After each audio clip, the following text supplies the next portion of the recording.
Good night, everyone. Can you guys hear me? Betterment, can you hear me? Thank you for being here. Shout out to Betterment in the chat. I don't know if you guys could hear me. Hopefully, you guys can hear me. But today we are having an interesting conversation. We are going to be talking about this book called Why Men Love Bitches. And yeah, it's going to be a good topic today. We're just going to dive into chapter one, and we're going to do this chapter by chapter series. And in this book, we are going to leave us women with some gems, and hopefully, we can take something away from this discussion. Okay, so first and foremost, let's get down to it, right? So what is a bitch? Normally, we refer to bitches as somebody who's stuck up, who cusses you out, tells you off, tells it how it is, care about them. They don't care about how you think, how you feel. They a bitch, basically, right? And believe it or not, men do love bitches. Men love women who could hold their own, women who could state how they feel, women who don't settle, women who basically gonna tell you what it is. And this is what I just learned is that less is more. And basically on this book is going to tell you that you know how us women, when we start dating and we go into the dating scene, we're normally, I don't know why, but we normally tell the men like, I'm looking for marriage. Oh, I want to be married. I'm looking for a long-term relationship. I'm looking for something serious. According to this book, right, she says don't say any of that. Act like you are single, you're living your best life, you're not looking for a relationship, right? But obviously, if one is offered and the man is up to par and he's doing things to be on a relationship, then of course, yeah. But normally, I always seen it very ironic too. That when I be dating sometimes, right? When I tell them I don't want a relationship, I'm not interested in all of that, they be the ones who want it more. And basically, that's what we're gonna do for this chapter one series, right? Because normally, as women, we have been brought up to cater to everybody.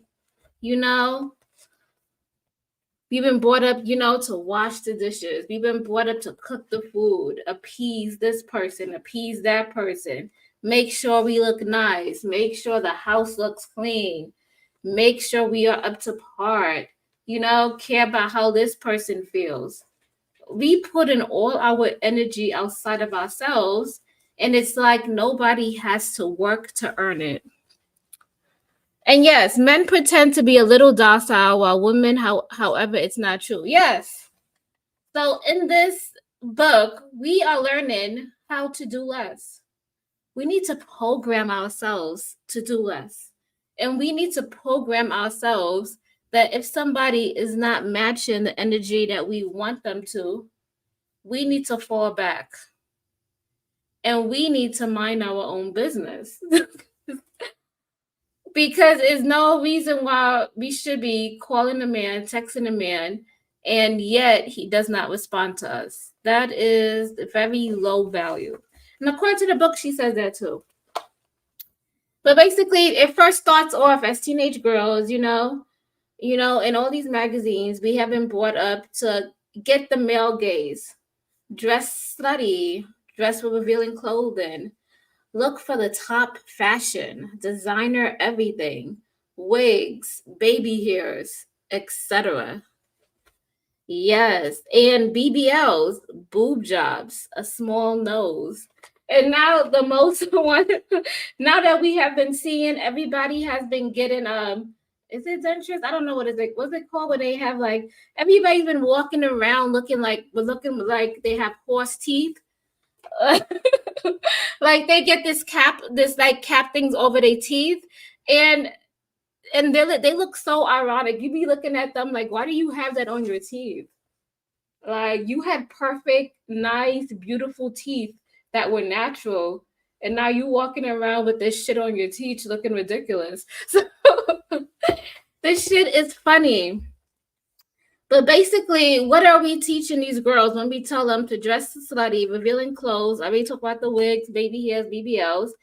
We teaching them how to obsess over someone else's approval, not their own.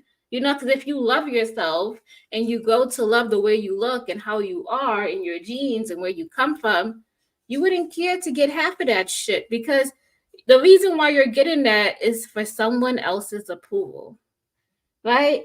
And then after that, right, as soon as we get that, that's a whole teenage phase. And after we learn that we're not going to get that person's approval, right? What do we move on to? We learned that lesson. Now it jumps to aging. You know, as women gets older, they try to tell you you're not worth anything. Oh my God, you are marked down. Why aren't you married? All of these things, right? They tell you you hit the wall. Oh my God, like what the hell? Like, you're too old to be doing this. You sure you can have kids? You know, you got wrinkles on your skin, something is wrong with you, you got a stomach. They say all of these things as you get older. And truth be told, everybody ages. And if you take care of yourself, obviously you will age gracefully. But now we are learning how to obsess over someone else's disapproval. So all of this is trying to get an approval of somebody else. Oh, I'm approval because I am married. So now everybody should like me because I have a track record that I'm married, I got kids. Even though I might be in a dysfunctional ass marriage, I am accepted because these people see that. Okay, May says age only matters when it comes to reproduction. She said she had her kids at 38 and it was tough to get pregnant. Okay. I understand that. But now, as technology improves, we have been seeing a lot of women get pregnant in ages 40 all the way up to 45. Men say this to lower older women's self-esteem. Yeah, that's basically what they're trying to do. They want us to seek their approval, and they want us to drop our standards, basically. But according to this book, we need to become an independent thinker. Do not live someone else's standards but your own. Right? With confidence, we have a chance to have freedom, and then we become empowered. And then we don't give a shit what these people say. They can talk from here to the end of the earth.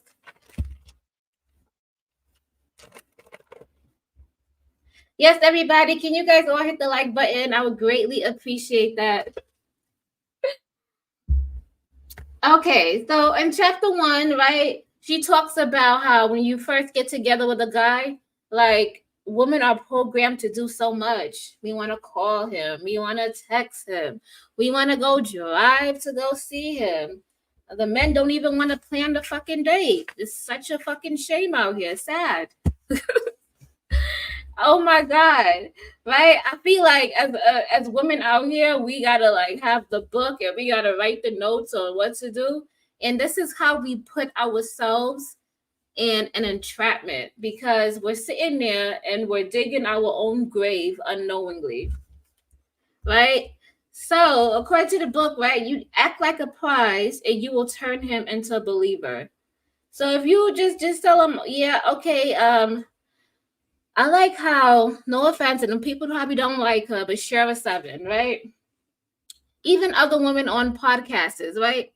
When the men say, "Oh, let's go out and let's go get coffee, or let's go meet up at some spot," right? And you're sitting there like, I work like 40 hours a week. I do all of this. I'm not about to spend an hour of my time to go to no fucking coffee fucking restaurant. That does not, it doesn't enthuse me. Like, you know, you gotta have something better. Oh, May says she loves Shara 7 also. Yeah, I fully agree with Shara 7. When Shara 7 talks about these coffee dates and when she talks about meeting up to go get like these like dingy ass places, like yeah, yo, raise your value, raise your standards.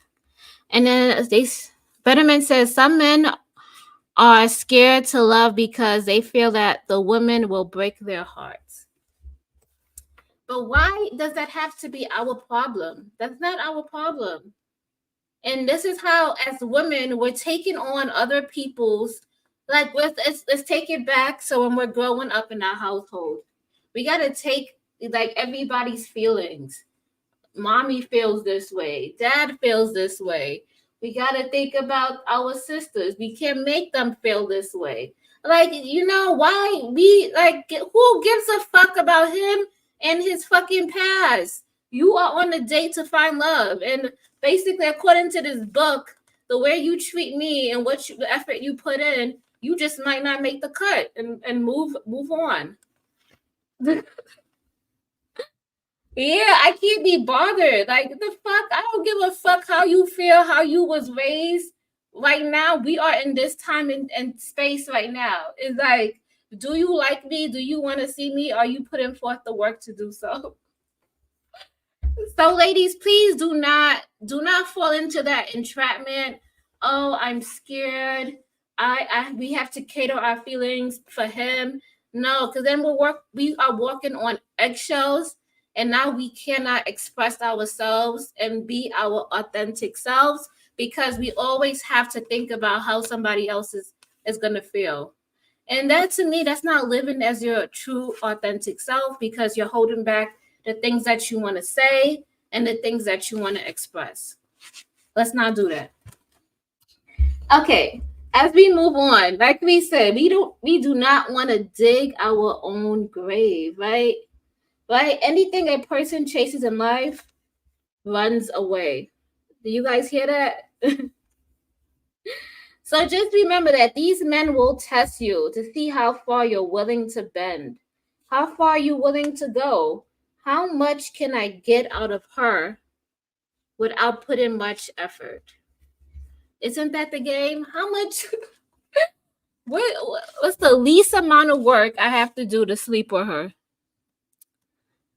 All right. Betterman says Alpha Sigma women make these men work for their affection.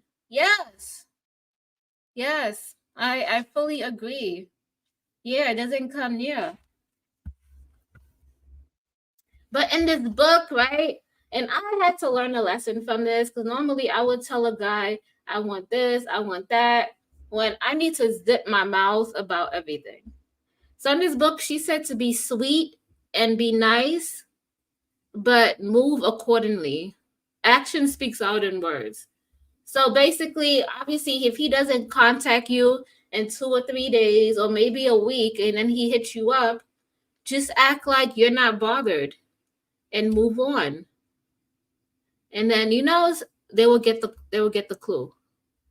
Do not get mad and yell. Do not say you're a stranger, because I be doing that. I get pissed off and I start going in at the mouth. Do not. Yes, do not do that, because my mouth is slick. I be saying the most darnest things, and I need to learn how action speaks louder than words. And just remember, as women, you are enough. Just you alone, your presence, your vibration, you being you is enough. You don't need to do anything extra. That's another thing in the book she talks about. You are enough.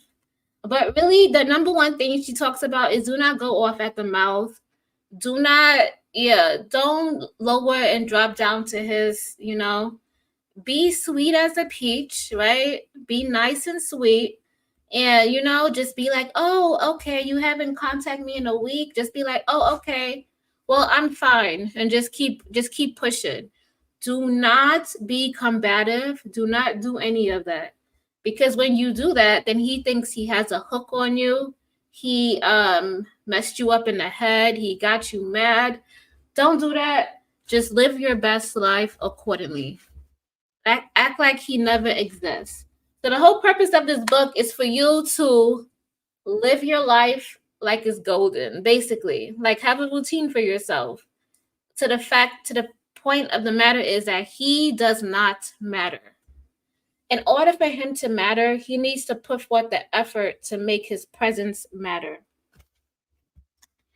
Okay. Another thing is overcompensating, being too eager to please. What does that do? It creates disrespect, right? And then it lowers attraction. So these men don't tell you that, right? As soon as you're being too nice, you're doing too much, that's when they start to disrespect you because it seems like you don't know your worth and you don't respect yourself. And then they don't be attracted to you no more. That's when they stop calling you, they stop doing everything because it's like, yo, she giving away everything for free. I ain't got to do much. So less is more. And not only that, these men don't tell you, but they want a mental challenge, right? The whole point of this, these men want a mental challenge. They want you to challenge them. And in order for you to challenge them, you can't give away your energy. You can't give away any of that stuff. You have to challenge them. You have to allow them to show you what they're willing to do. And if you don't give as much energy, they're going to have to ponder, how can I get her to talk to me? How can I get her to get a chance to see her? Oh, May say, nah, they accept all that kindness. They accept, but they literally feel like there's nothing of value to that chick. Exactly. How many times have we seen that? I know a lot of women be going through that. Yes. Right now, I have a friend, and she's been dating around like a lot of people. And it's not like these people they date. To me, I feel like they don't really respect her because she gives too much and she doesn't allow them to earn it. And she just still be going out there and she just still be dating. And I'm just like, okay. Okay, another thing is you're not afraid to be without him. Yeah, that nigga don't. I'm not supposed to be so cursed. But that man, that person does not concern you. We do not care about him. Our lives matter more. You know, me going to go get my nails, that matters. I'm not going to change it my routine for a person. Okay? And you guys should do the same thing too. And then let's jump down to it, right? In the book, she says, we are not supposed to be cooking for this man. Within the first 1 to 3 months, or even up to 6 months, you should not be cooking any type of meals. Anything where you gotta cut up, put that elbow grease in, do anything like that, you should not be cooking him anything. It doesn't matter. I don't care. Don't cook him anything. So the 3 meals she had in here, which is really funny to me. She said the first one is popcorn. Yeah, so May says telling a man I cancel XYZ so I can be with you. Fail. I fully agree with you. All right, let's get back to it. So the number one thing is popcorn. Within the first 3 to 6 months, the only thing you should be serving him is popcorn. You know, super simple and easy. Act like you can't cook. You don't know what that is. You don't even know how to boil water. The second one is boil 2 hot dogs, cut them up, stick toothpicks, and serve them with 2 serving sides, ketchup and mustard. And you know what? I did the liberation of doing all those things for you guys. So check this out. So here we have is the kettle corn popcorn. I don't know if you guys like that one, but that's the one that I like. I like the kettle corn because it has like a sweet taste to it. And then you pop it and then you put it in the bowl. That's it. So simple and easy. You know, you don't even have to waste that many dishes. Easy, simple. And then the next one is, well, you have to boil your 2 hot dogs. Obviously, when I was making this, my son wanted some hot dogs, so he had some. But the end product should be this. You want to boil the two hot dogs, cut them up, and stick some toothpicks in them.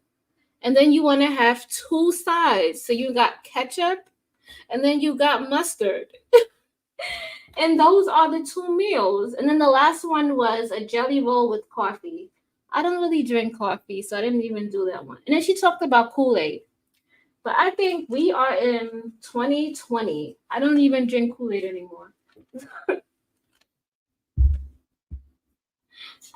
Okay, so let's go back to it, to the comments. Yes, I demonstrated. You guys like my demonstrations? I'm funny.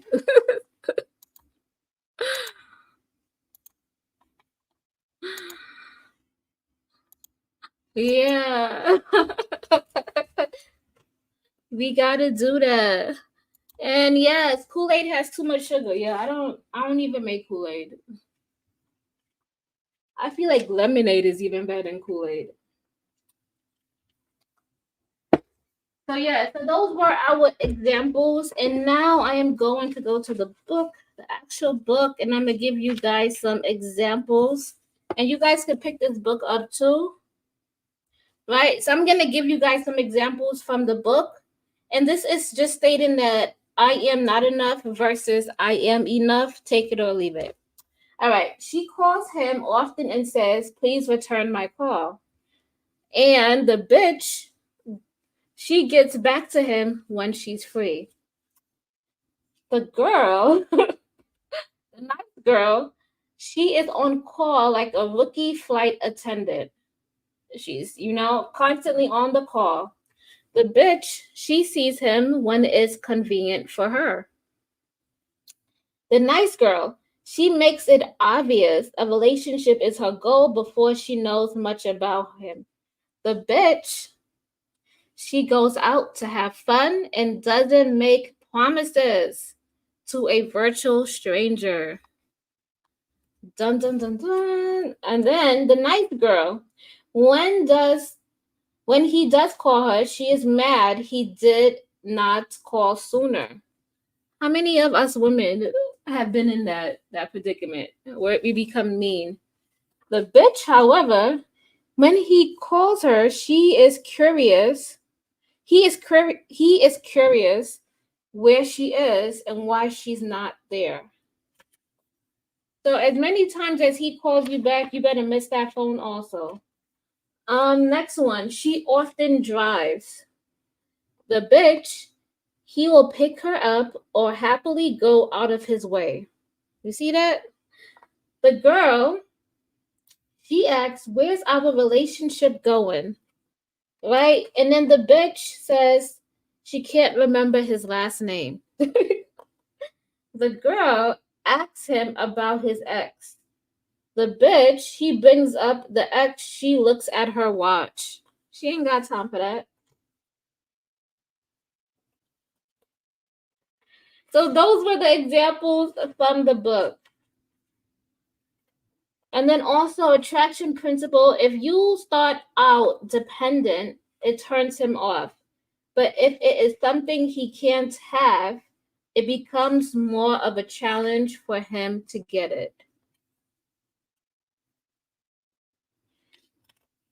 And not only that, us as women, right, we need to understand that these men, based on the way we look, how we dress, the way we treat ourselves, that's the way how they are going to coincidentally treat us.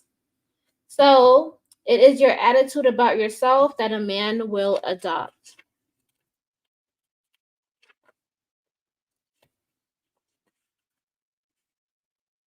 All right, so let's get down to it. This is the other example I have. And then I could drop the link and then you guys could come up and you guys can share any stories that you may have. All right, so in this example, right, I am going the extra mile. This is the woman, right? And then in his mind, he is saying, she is trying too hard. She's desperate. The man, the girl, right? I don't want to play games. This is the nice girl. She doesn't want to play games. Here goes the man. She talks too much. Here goes the girl. I am nurturing. Here goes the man. She is mothering. And then here goes the girl. I give 100%, so I can't make it work. Here goes the man. She is really nice, but there's just isn't any chemistry. I'm telling you, these guys. I'm teaching you guys today. All right, the biggest variable between a bitch and a woman who is too nice is fair. The bitch shows that she is not afraid to be without him. Let's get that, ladies. Don't be afraid to be without him. And then the last one, last but not least, right? If the choice is between her dignity and having a relationship, the bitch will prioritize her dignity above all else. And that was the last attraction principle. All right, so the whole goal of this, right? As a bitch, you want to maintain your independence. Do not pursue the man. Become mysterious. Leave him wanting for more. Do not let him see you sweat under pressure. Remain control at all time. And remain control of your time too. That's most important. Right? Maintain a sense of humor. Like, a lot of people are very humorous, and now you can play it off, and I think May did a whole video about that, right? May did a whole confession video. That was really very, very funny. But yeah, she doesn't have it up, but that's an example of a sense of humor where you don't let things get to you, but you say it in a humor way where you're detached. But she doesn't treat disrespect as a laughing manner. If somebody disrespects you, you let them know that's out of bounds and you keep pushing. She places a high value on herself. She is passionate about something other than him. Yes, please be more passionate about your life, your job, something better than him. She isn't resentful if he is unavailable. And he doesn't have a monopoly on the rent space in her head, right? But just remember that. Don't let these men take up any time in your head. She treats her body like a finely tuned machine. She maintains her appearance and health. A person's self respect is reflected in how he or she maintains physical appearance. If he tells her he doesn't like red lipstick, she wears it anyway if it makes her feel good. And that is it. That is chapter 1. We're just getting started. Maybe like the next 2 days, I'll do chapter 3. But yeah, that was chapter 1. So right now, I am going to drop the link.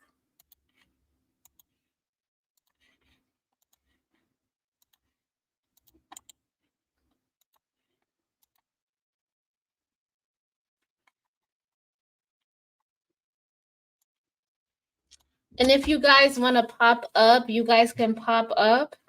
And you guys can tell me,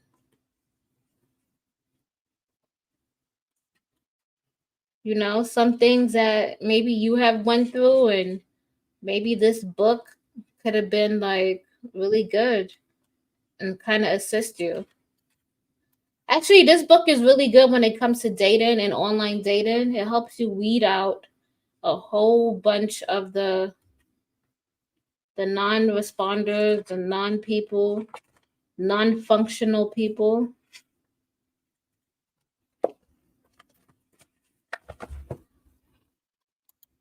We have Betterment.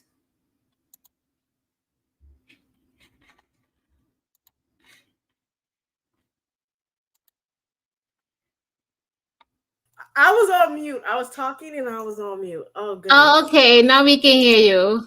Okay, so I'm gonna be honest with you. Like, I wish I had this book when I was younger because this would have helped me weed out all the dudes that were wasting my time and didn't, you know, they really didn't have any other interest in me. You know what I mean? So now, as you know, yeah, I'm in my mid 30s. Some point I am gonna turn 40. Um, I wish I would have known this book sooner. To be honest with you. I know. Actually, May said that this book will save your life. So I wish it would have saved my life a long time ago. I would have not wasted my time dating. You know what I mean? Yeah, yeah. Let me tell you, I think this book would have saved me in my 20s, to be honest. Hmm. That was a really challenging time for me because that, to be honest, that was because a lot of us, right, as soon as we get our teenage stage and as soon as we move out our house, we have a lot of childhood trauma that we did not comb through, Yeah, and that should really affect you when it comes to light in your 20s yeah, until you like take a hold of it. And if I had this book in my 20s, I think this book and therapy, I would have been really well off. yeah. I wouldn't. I would. What would I would have done differently? I wouldn't have dated losers. You know what I mean? Mm-hmm. I wouldn't. I wouldn't have. Been more strategic in my dating, because you got to know what you want as a woman. If you know what you want as a person that is out there dating, these guys these guys will be weeded out so fast. Like, I wouldn't even waste my time dating a loser, because most of these guys that approach you, they're they're they're unhealed from their own trauma, from their childhood, basically. Because you hear these guys saying that when they were in high school, none of these girls wanted me, they want to date. You know how they want to whine and talk about that. Yes. Yeah, and I'm like, oh my god, they're still talking about this in their 30s. Like, dude, you have a serious problem. Like, seriously. But um but we all have to learn from our mistakes and figure out, okay, how can I do better? How can I get the man of my dreams and stop um approaching these losers, you know what I mean? Yeah. I think step one is you gotta know that you're worthy. Uh-huh. That's the biggest one. And that Mhm. you are enough. Yeah, that's true. Because Even when I especially when it came to sales and being on my job, that was Mhm. a tough lesson for me too. Mhm. Because people would try to psych you, they would try to get you out of thinking that because they want you to do all of these things. And Mhm. these are the things that you don't need to do. And you come off as desperate. Yeah. So it's always good to know that you have to find yourself worthy enough to know that I am worth something. I am the prize, and Mhm. I'm not gonna let any old guy run over me just because he feels that I'm not worth anything. Because if he feels that you're not worth anything, that's how he feels in the inside, because he feels like he's not worth anything. That's a good example. I like that Mhm. because why would you go after somebody who you think is not worth anything? Because you Yeah, don't think you could do better because you don't think you're worthy of that right. person that you wanted. Hmm. So That's a good one. yeah, so that's why most of these guys, they go after women with low self esteem, because they find women like us as a challenge, and they feel like I don't want to go after these women because I these women are smarter than me. These women have good careers. Um, and these women are very intelligent, and I can't compete with that. So if I get with this low self-esteem girl that has nothing going on with herself and her head is so low, I could be able to take advantage of her. Mm-hmm. Yeah, so it's always I it's always good to have books like this. Oh, and I also wanted to get Prince Stella's book. Princella's book, which one? I forgot what it was called, but it The should. 40 Shades of Men. I don't know. That was the But one that she was talking about, the dealer, the lover man. I don't know. She has like a whole she, bunch. yeah. But I want to get one of her books and see what she has to say about men. Because I remember her saying on her podcast that I think she said she was homeless once and some guy took her in or something, and he expected sex from her, and she was like, I'd rather live on the streets than stay in a home where I feel pressure to have sex with a stranger. Yeah. But the okay, Yeah. so the one thing I like about Princella is she does have a lot of woman empowerment. She teach women how to, Uh-huh. focus on themselves. Hmm. But I feel like a part of her message is a little bit trauma. I think she went through a lot of trauma. If you think, Yeah, she went through a lot of trauma, I give her yeah. that. But I love the Yeah. fact how she's empowering women and she's teaching them how to put themselves first. Hmm. But yeah, but like some of the things I don't agree with her on, but I love how she gets the women together. That's the Hmm. one thing I really like about it because it's about women's empowerment. Oh yeah, I But think I heard her talking to like a woman or something on her podcast because she kept complaining about the type of men she was attracting, and Princess is like, if you was watching my channel for like 6 months or so, then it's time for you to start making changes and start making choices in your life to where you don't have to run into these problems. You get what I'm saying? yeah, I understand what you're saying, but I mean choices as in what? I think the best thing to do is self development and Yeah. maybe That's changing I the think that's what she environment. was trying to get to her. She said that she needs to start. That's what she meant by starting making changes. Getting to know herself uh, and start evaluating who she is as a person. Because if your values are not aligning with what the guy is doing, then it's time to reevaluate yourself. To be honest with you, Another question. yeah, If you guys this is probably gonna be like I'm playing devil advocate right now. uh huh. So right.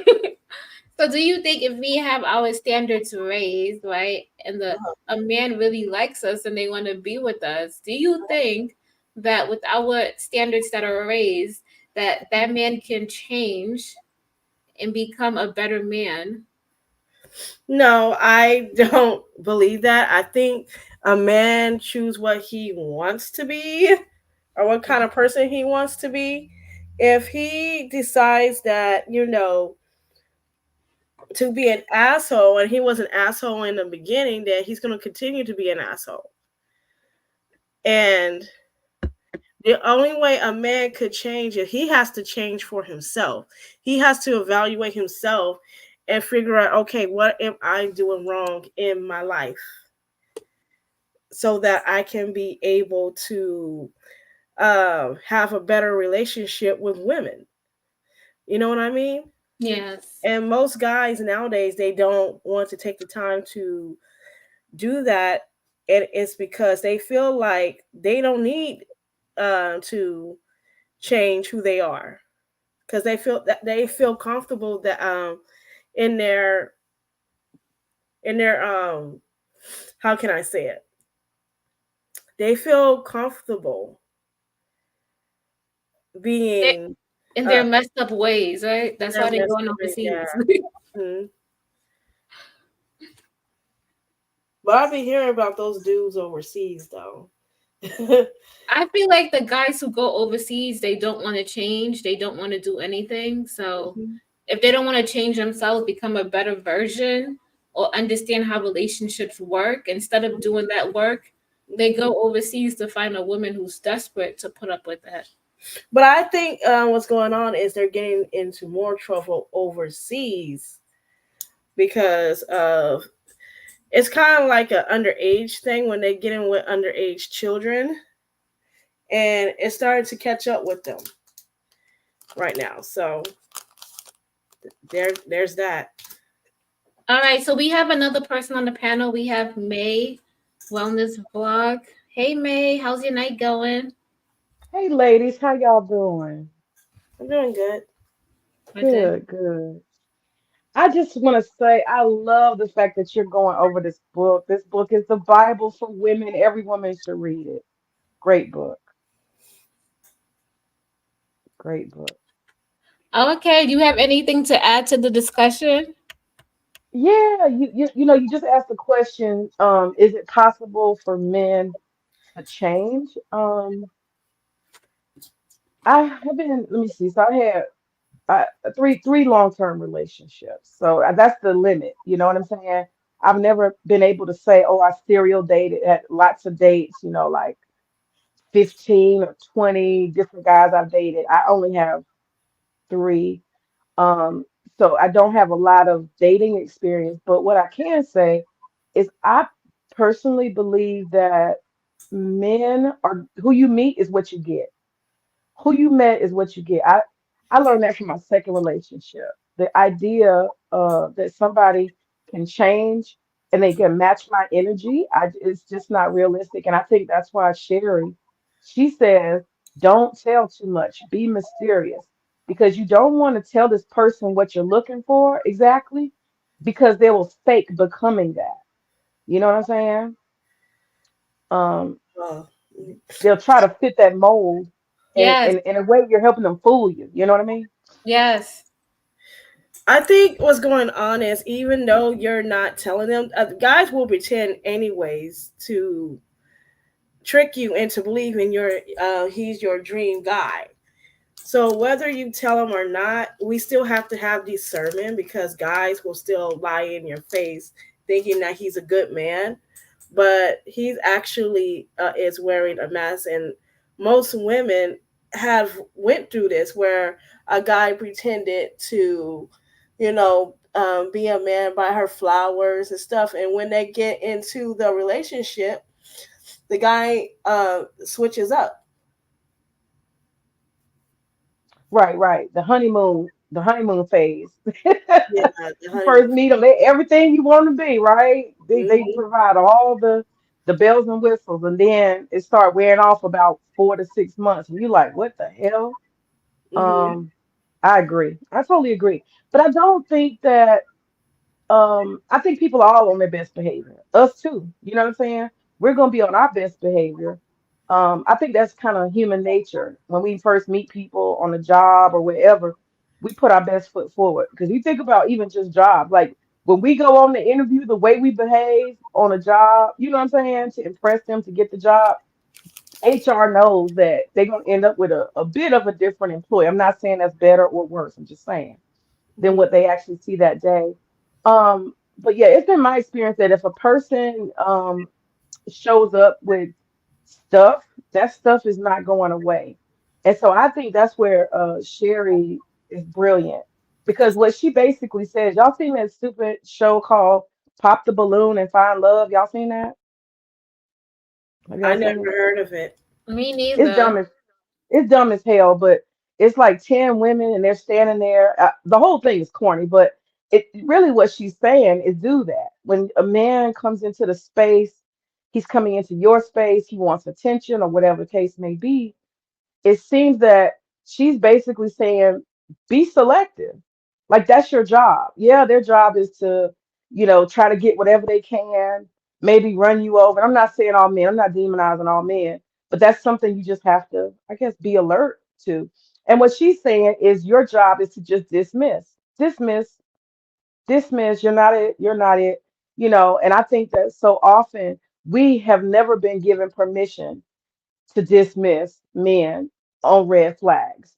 We try to make it work. We try to tell ourselves, oh, but I can work that out with him. He can change. We make all these excuses. And the truth of the matter is we just need to dismiss. That's unacceptable. Oh, you're living with your mom? Oh, that's cute. I'll call you back. Sure. You know what I'm saying? Instead of saying, well, I bet he can find a job and I bet he can get his own place. So I think that's the thing that she does. She gives women permission to set high standards and stick by them and don't try to make it work. Don't try to force nothing. So I think that's good. Okay. Yeah. So what y'all think? I know May was like, I don't know about Pincella. What do you think about Pincella, May? What are some good things about Pincella? I actually support Priscilla from a distance because I think that for women who have learned from their mothers and generationally to be, as Sherry calls them, uh, doormats. Generationally, there's a lot of women who've been doormats. They haven't expected a whole lot of men, and they've been watching their great grandmother, their grandmother, their mama tolerate and put up with a bunch of crap. And so, for those women, particularly, I think because they haven't been exposed to decent men and how men should behave to women, I think she's a good whistleblower. She's giving them sounding the alarm. Yes, men are, can be cool, men can be a lot of things, but this is the shit you need to know so that you don't have to go through being dragged and dogged out. So I think she's purposeful in that way.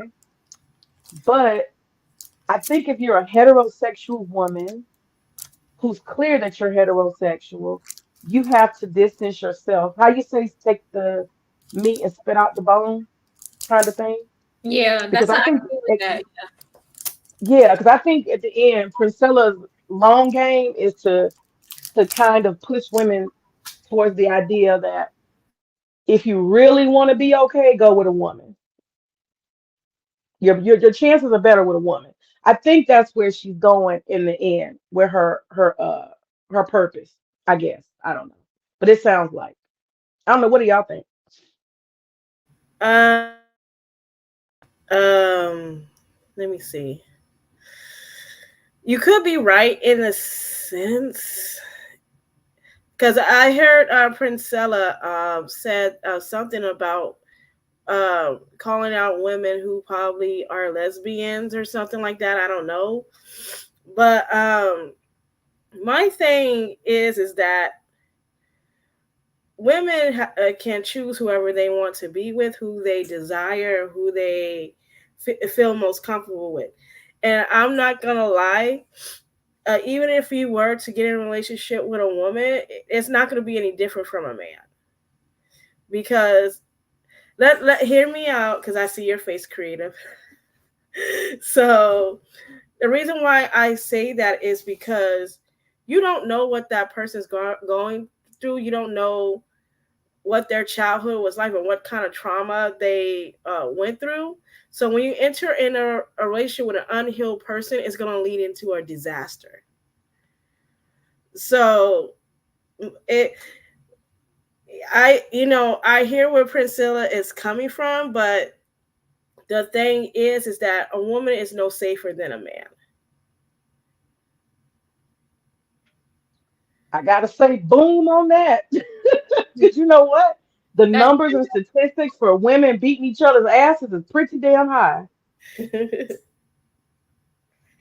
Oh, I don't read the story on like lesbianism, but but I'm going to say a person is a person. If you're an unhealed person, you're going to be a very abusive person. You know what I mean? So Yeah, that's a good point. That's a good point. Toxic is toxic. Male, yeah. female, dog, cat, toxic is toxic. You're right. You're Hmm. right.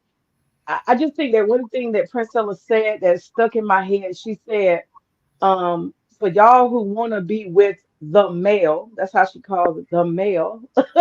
She said, you know what you signing up for, and if that's what you want to deal with, you go ahead and do that. It's almost like you gonna lose, but go ahead and try. I didn't show you you're gonna lose. So it's kind of like that kind of talk, you know what I'm saying? That's what makes me think at the end of the day that she's more catering to women who are kind of tired and fed up and maybe even bitter to the point where they just need to go ahead and just give women a try. And I'm not gonna say that they're desperate and on their last leg, but I think a lot of women who are desperate on their last leg, this will appeal to them. This definitely will push them on over to the other side, you know. But I mean, to each his own. If that's what somebody want to do, they want some titties. Hey, go for titties. Go get you some titties, girl.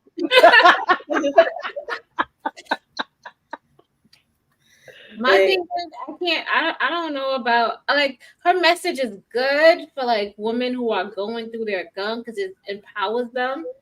But for you to learn about all these male psychologies, that's like, how is that helping you in the process? mhm. I feel like it's kind of like depressing in a way because it's like you always have to be on the watch out and on the lookout. And it's not really part of like self healing in a way. I feel like it's turning a different route. Instead of focusing on yourself and working on yourself, that's who you should be doing so you can have your own inner guidance. Why you Mhm. gotta learn a book of like 40 men?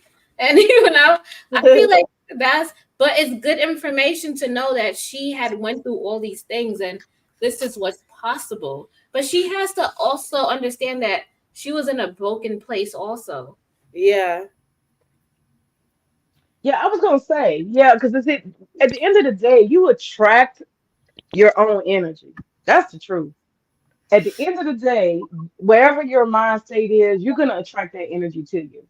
Um, and that's why I was saying like the whole pop the balloon when somebody walks up, oop, nope, you're not my energy, and just recognizing it clearly and Yeah. being clear and just saying you're not it. I'm looking for something and this is not matching my vibe. And I think too many women are just scared to just say you're not it. Scared to um, what if this doesn't happen again? But he was so close. If I can just accept this one thing, making concessions. I think that's the problem. All these concessions and it sounds like that's kind of what Priscilla did when dudes walked up and they didn't have their selves together, and it could have been that they was matching her energy at the time in her own life. So that's a good point, creative. Sometimes if you're fucked up, you attracting fucked up people. You know what I'm saying? And or you're just not thoughtful about the qualities of the person. It's not like not thoughtful, but I'll just say making concessions. I did that. I met a guy on my second relationship, and everything was all good, but he had two kids. And Mm. something about that for me, the story of it all, you know what I mean? It didn't set well with me. But I was just like, oh, it's okay, it's all right. And nothing wrong with that. But it was like the specifics of his situation. Um, that Was, was problematic, you know what I'm saying? was he a good dad to his kids? That's the problem. He was not. He was very neglectful. So Two they were. girls. Yeah. So, and when I first saw that, that should have been like, now I'm not trashing the guy because he ended up recovering and recuperating because he was growing. He was in his 20s. And when you're in your 20s, sometimes you just think about yourself and yourself only. You don't think about parenting and how everything you do today affects the child. You're not necessarily processing all that. And so but when I first saw that, my instinct was like, not only do you already have these two kids in your 20s, early 20s, But on top of that, you're not even doing the stuff that you could do. Birthday parties, you're not present. That's a problem for me. So what I started trying to do was change him using my own power as a woman. So I was Mm, like, if you don't go to this birthday party, don't talk to me like at all. Just don't. So I started, and I kind of bonded with the baby mama. And so between the two of us, I negotiated with her to put pressure on him to make him be the man I wanted him to be. You see what I'm saying? And that yeah. was a concession I shouldn't have made. If you don't have the instincts to take care of your own children, that's a problem for me. I You know? think where it's coming from, most women have low self esteem. It's a low self esteem issue with them, needing a man. I can't live without a man. You know what I mean? They feel like they have to have a man to complete their low self esteem. Because most women, let's be honest, have low self esteem issues nowadays because they did not get that. They either didn't get they didn't have a father in the household, or their father did not give them enough attention to let them know, hey, you are beautiful, you are enough. You know what I mean? So Mhm. most Yeah. women, they carry around say, oh, I gotta have a man because I'm not complete without one. And it's like, girl, we need to get rid of that mindset like ASAP. Well, let me ask you this. Why do you think feeling like having and see that's the thing too, when we say a man, is that a permanent thing or that's just like rotation in and out? Which one do you mean? Okay, so what I'm saying is, it's like what like what Creative was discussing earlier in the book. Like, you gotta have a self independence. You gotta love yourself first before anybody else, because even if you have a man in your life, if you don't put yourself first in your life, and you put that man first in everything, you don't have there's no purpose in your life. And I'm saying that because what can you do for you? Like, what are you doing for you that you can't stand out on your own, even if the relationship does not work? Like, you have to have your own personality, and you have to have some sort of I'm trying to get the word out. Um, you have to have some kind of stability about yourself, to where, like, you do not rely on a man to make you feel complete. If you catch my drift, like, you can make yourself complete. The man is just a addition that came into your life. You see what I'm saying? Yeah, yeah. I Yeah, follow it's, you. I follow you. so it's basically you make yourself happy. A man cannot, nobody else can make you happy but you. Interesting. Okay. Okay. Hmm. Yeah. I don't know. Let's see. Because for me, I guess I kind of got a middle path. I guess, everybody's gonna see stuff differently according to how they're raised and, what environment and community they come from. But for me, I've had multiple generations of women in my family that are married. Great grandma, my grandmother, my mom, my aunts, cousins, a long tradition of married women. And so I ain't gonna lie. I actually feel like much of my purpose in my life is to be a wife. I definitely feel that. I don't feel like I would be complete without being a wife. I don't. And that's just honest. But that's the kind of culture my family has had over generations. So that's only natural, right? Because you are going to kind of bind to what your family values are and what your family's taught you. But at the same time, all the women in my family are educated, and all the women in my family have always been able to bring something into the marriage that is independently their own. You know what I mean? Hmm. Um, they not been women who don't have anything and don't have their own goals, ambitions, thoughts, agendas. They're not dumb women, is what I'm saying. So I think that, you know, to, it would be wrong to set women up to say all you need is a man. You don't need to be educated. You don't need to have no money. Don't have any ambitions. Just sit around and be a slave. I It's think just that is basically a totally trad wrong. wife, a new term, trad wife. So what now? It's basically there's a new term going around. It's called trad wife. You said trad wife? Yeah, trad wife. That's basically a stay at home wife, but they call it a trad wife. And what a trad wife is a traditional woman that stays home. She does all the cook, cleaning, raising the kids, and she does for the man. But it depends on what type of man she's married with. If that man does not respect her as his Hmm. wife, and he goes off and he does his own thing, then let me rephrase that. Let's say, for instance, like the marriage is not working out right, and they are ended up getting a divorce. So basically, the woman is going to leave the marriage without nothing. She doesn't have her own job. She doesn't have her own money, and she doesn't own the house or the cars. So basically, a trad wife, if she decides to leave the marriage, she's basically going to end up homeless, depending on what type of marriage that they had. If there was like a prenup or something, if there wasn't like a prenup involved, then she's going to leave with nothing. And that's one of the dangers about being a trad wife. You don't have your own to back up if you leave the marriage. Yeah, that actually Okay. happened to a TikToker.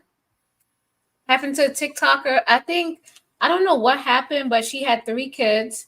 She never went to school, never did anything, and everything she was working her husband's business, and I think he was part of doing some type of real estate or fixing up houses and architecture. And she was helping out draw the designs and helping assist and do everything. But everything was in her husband's name, and she had three kids, and he left her, and she had no degree. She had nothing to back up the experience that she had when she was doing that for her husband. So she had to work a minimum wage job, and she was struggling every single month to try to make ends meet. And she couldn't do anything because they wasn't married on actual paper. It was like, I don't know, like, you know how those people, how do I explain it? It's like those Amish people. It Oh was some, yeah, uh-huh. Right. Yeah. yeah, I Or felt so more. bad for her. Well, yeah. Go ahead. Sorry. Yeah, it felt so bad for her. She was on TikTok talking about it, how she was struggling to make it work with her three kids. And she couldn't get no job.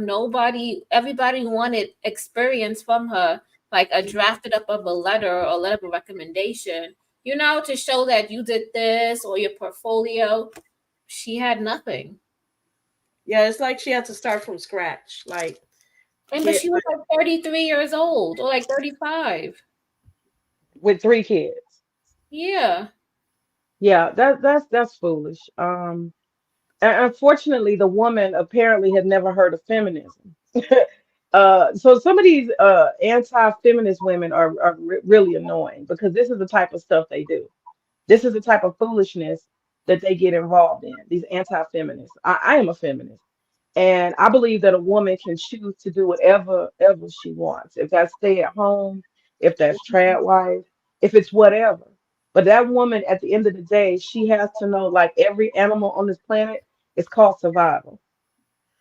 You right. came in the world by yourself, and at some point you might end up by yourself. And if you Hmm. never, if you get into some Hollywood fantasy that, oh, my marriage is forever, I don't ever have to work, you haven't been looking around the real world. You haven't. You can't say you don't have girlfriends, co-workers, different people you've known who've gone through divorces. We're in a very, very high level divorce country.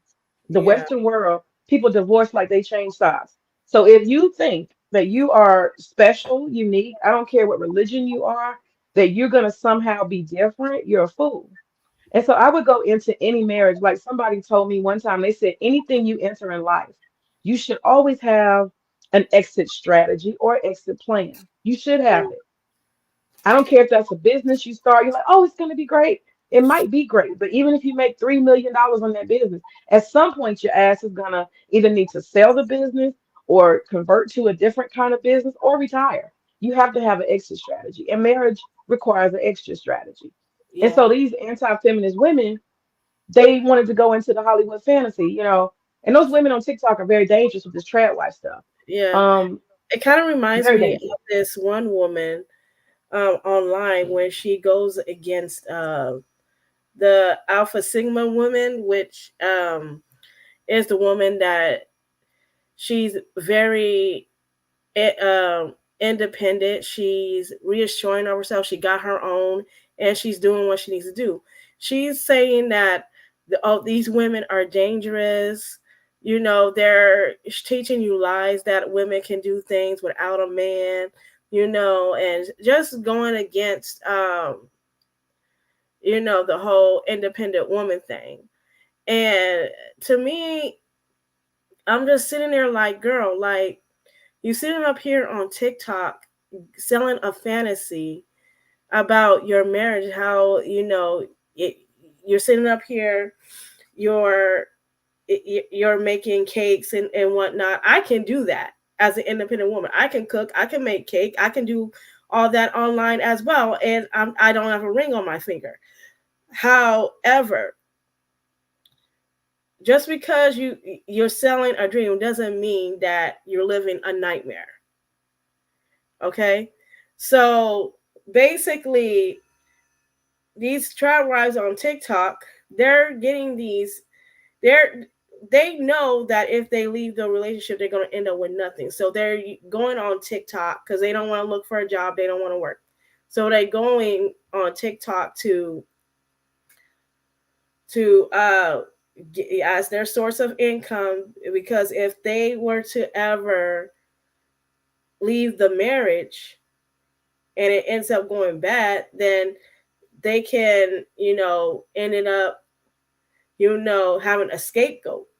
But, just to, sell this woman like a pipe dream about being a housewife, where is the teaching where women can, if the marriage doesn't work out, where is the scapegoat? How can a woman get out for a marriage if it doesn't work? They don't think about, the hardships ahead if the marriage doesn't work. Yeah, I totally know what you're talking about. Hmm. And that's the irony of it. These women that are saying they're trad wives and they're promoting a lot of this traditionalism, Hmm. there's no balance. You know what I'm saying? There's no balance. Like you got this stupid Pearl Davis. She's sitting Uh-huh. her ass up there talking all that crap, about women should this and women should that. But look at her. She's traipsing across the globe. She's on Hmm. Pierce Morgan. She's on the news. She's making money. She hires men. She's a boss bitch. But she's Uh-huh. telling women to do something opposite of that. So Yeah. I would say that when it comes to influencers and people who are doing trends, I Hmm. think that people got to use their own common sense, and you got to like look at your real world that you live in and go through your brain and say, you know what? How many women do I know like this? Is this realistic? Do I really know women who I could say they're 80 years old and it turned out great for them? Did they really do this their whole life and it turned out wonderful? I don't know anybody like that. So at that point, that's my system check. Who in the real world do I know like this? How realistic is it? You know what I'm saying? I don't believe stuff I see on social media. I take a lot of it like with a grain of salt. I say, oh, that's cute. Isn't that cute? But then again, I'm an older woman. I'm a little seasoned. I don't know that a 20-year-old would look at that and buy the fantasy. I don't know.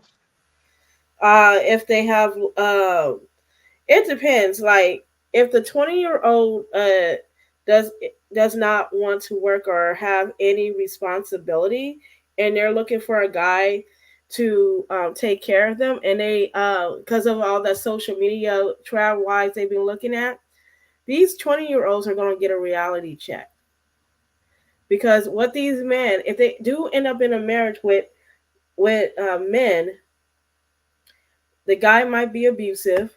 They will be financially abusive towards them, and not only that, these men will go out and cheat on them. So it's not all what it seems. You know what I mean? So Oh yeah. Oh yeah. it's this is all a fantasy. It's not real. This is not, even women in the 1950s or whatever, they want to, they want to go back to this trad wife mess. They will tell you that they did not want to get married. They hated their marriage. They hated their husbands. You know what I mean? These women in the 50s that grew up like our grandmothers and stuff, they will tell you, I hated my marriage. Yeah. I think that's the women that are doing this, a lot of this trad wife stuff, a lot of them are anti-feminist, and I think that's the problem. There are a lot of feminist women, even liberal women who are stay-at-home moms. I know a lot of them, and there's a trade-off. You know what I'm saying? And there's a balance. Those women are like neoconservatives, and so they come with this all or nothing fantasy. But I think in the real world, when you see like real women who are living in a kind of traditional, let's call it stay home. I don't want to call it traditional. Let's just Mhm. say stay home mom. There's a trade off. A lot of them um, they have prenups. If their husband makes a good amount of money, they have. I'm talking in particular white and Jewish women. They Mhm. have prenups. You know what I'm saying? They have agreements. Like Janet Jackson had one with her Arab husband. She Yeah. said, if I stay in this marriage was it 5 years, I get $5 million for every year I stay. Girlfriend had it worked out. Oh Say yeah, what? she got a lot of money out of that Yeah, divorce. she's smart. Yeah. Yeah, And some of these and that's women the are thing. not. Some of these trad wives are not telling these women to get a prenup. They're just selling you a fantasy about being a stay-at-home mom, living your soft life, and all that stuff. And aren't you really? Are you really living a soft life? Like it's like The stop. answer is no. The Yeah, answer is no, honey. Ain't no soft because life they're in the this ones that are raising the children on their own. The husband is not helping them. He's just working and coming home, kicking up his feet and expecting dinner. He's not giving these kids a bath. He's not reading them a story. He's not giving them a lesson about life in the real world. It's like you're being a single mom, but you're married. It You know what depends on the arrangement of the couple. It depends on the arrangement of the couple. Because I mean, I'm I don't think it's a catch all. Like everybody's exactly the same, you know. But I do think there are a lot of women that stay at home. They're expected to carry most of pick the kids up, take them to practice, do this, do that. You know, a lot of times I guess dad is available if he's fully working and all that stuff. He's available 6 o'clock to 9 when they go to bed. So that's 3 hours, at least on the weekdays that he has time with his children. So it does put a lot of pressure on the woman. But like I said, it's really about balance. I mean, I think Yeah. the trad wives are unique. There are people who have arrangements that are different than that. You got some people who have a husband that stays at home. He works from Yeah. home. So that's a different situation scenario. Or he only goes into the office 2, 3 times a week. And then there's women who work from home too. Yeah. Just because a woman is a trad wife doesn't mean she doesn't have an income. She doesn't have a job. Like the lady who lives 2 doors down from me and the lady next door to her, both of those women are stay-at-home wives. They're black women, married to black men. And one of them, I don't know what the other one does, but one of them, she told me that she works from home. And so Mhm. she has her nursery with the computer in there. They got two small children. So she made her workspace in the kitty playroom slash nursery. So Mhm. that's how she manages to keep her income and have some independence and her own money. Because me too, I have my own money. I have a business, but I work from home, and I even have a physical location, but I don't go there as much because I have the same computer set up at home, so I work from home. But yeah, I would never ever as a woman put myself in a situation where I don't have opportunity. If my husband said, "Oh, we're only going to spend $100 on groceries today," well, I may want crab legs or something else. And so at that point, I'd be like, "Well, that's cool. You got 100 on it. I'm gonna put 100 on it." You see what I'm saying? That's balance. Yeah, that is balanced because you guys made that agreement. But it's most women, they're coming in a relationship expecting their husbands to help them out, and there was no agreement with that, or they did not, discuss anything. They're just expecting, a role in their marriage. They go by roles. So basically, when a woman expects her husband to, help fix the kids' plates and all that stuff, he wants to complain. Oh, I'm tired. That's not my job. Why can't you do it? You be at home all day doing this and that, not knowing that the woman, she's cooking, she's doing all the cleaning, she's doing all the errands. She's basically his secretary. Doing all this, and he comes home and he's telling her she's being lazy and all that stuff. That's not okay. That's really not okay. And I heard women on YouTube talking about this, how they get up every morning, they cook breakfast, and then when their husband's at work and their kids to school, they start cleaning up, and their husbands does not appreciate that, you know but I was gonna say, I think the husbands probably don't really like them like that. I think so too. I think they're just a Yeah, place. because there's no way. And I'm just saying, because me being in my field of work, I swear to you, when I go, because I work with people who are 65 and older or 50 and older, and a lot of Mhm. them are married and they like madly in love with each other and they treat each other with respect, with honor. They never talk down to their partner. They always in cohesiveness. They joke around every now and then. You do have some couples that hate each other, but they learn how to get along. Right. And like stuff like that, the times that when I do see that, I see that, and you know what happens? The woman either ends up being bedridden or the woman passes away before the man because Yeah. she's outworked and nobody's pouring into her and she's not pouring into herself. Yeah, and this is what women should be avoiding. If you don't have the time to pour into yourself and take time for yourself, then you need to reevaluate the relationship that you're in. You know what I mean? And this is where the book comes in, where you have to be a bitch, um, even in your marriage, because your husband's gonna try to run over you, because he's thinking that, oh, I'm the man of the house and all that, Well, and I don't know if I assume that. Do you think every man is trying to run over every woman? I'm not saying every man's trying to do that. I'm just saying with certain mentalities of men that have this idea that women have a certain role in life, and that's to take care of the kids, clean the house, um, depend on him financially, because you hear it in these manosphere, streets Oh, where, them are some fools and incels. I hope you don't listen to them. oh, I don't, no, I They're don't. fools.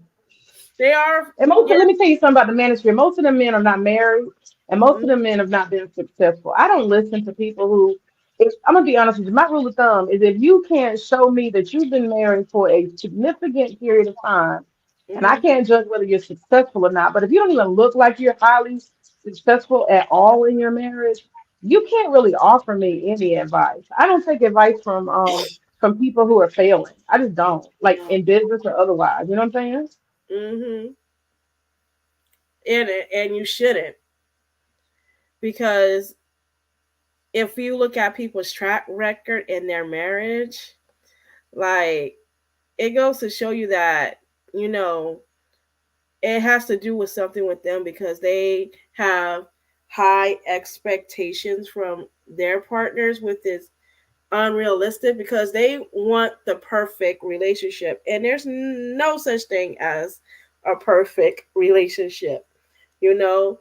I was gonna say those men, they want control. They can't Yeah. control themselves, so they Hmm. want to control the woman. Right. That's what that is. Because they know that the woman is gonna get up, she's gonna cook, she's gonna do all these things because that's what she's been brought up to do, you Hmm. know. So she's gonna go out there and she's gonna do it. And when we look at him, he can't even do anything for himself. Right, he can't even put do a couple eggs on the stove, you know what I mean. Yeah, so they want to control because they can't control themselves. That's what that is. Well, let me ask y'all this: these trad wives or these women who are being dogged out, where's the majority of the race of the women that y'all are speaking on that are home, stay at home, and they're getting dragged and dogged out? What's the majority of the race of the women that y'all talking I'm gonna say they're white because I haven't heard black women say anything like this before. Like I have not heard one black woman said that, oh, I'm living a soft life and you know I'm this and that. No, these are mostly white women that are saying that. about? Okay, yeah, they're probably white women, and my guess is they're probably from the Midwest, from very Christian Hmm. backgrounds, Yeah. probably Mormon leaning or traditional. Uh-huh. And it's Christianity that's brought into it. And, that type of stuff. They got married very young and they probably had no experience dating. I No. think that that's going to just keep happening to those women because If they they, do they want got to to learn get the hard way. yeah, if they They do got to learn the hard wanna way. if they do get in a relationship, they don't know how to move on. It's like with Beyonce. She's been with Jay-Z for like what, like almost 2 decades now. Yeah, And she doesn't know any other men but him. And that's probably why she's having a hard time leaving the relationship because he's the only man that she knows and she doesn't know anybody. She don't have no dating experience, to be honest with you. So she don't know what type of man to look out for. yeah. That's an odd relationship, but that's for publicity. That's not what you stated. Well, I think that we go back to it. Like, how many trad wives do y'all know, like, personally?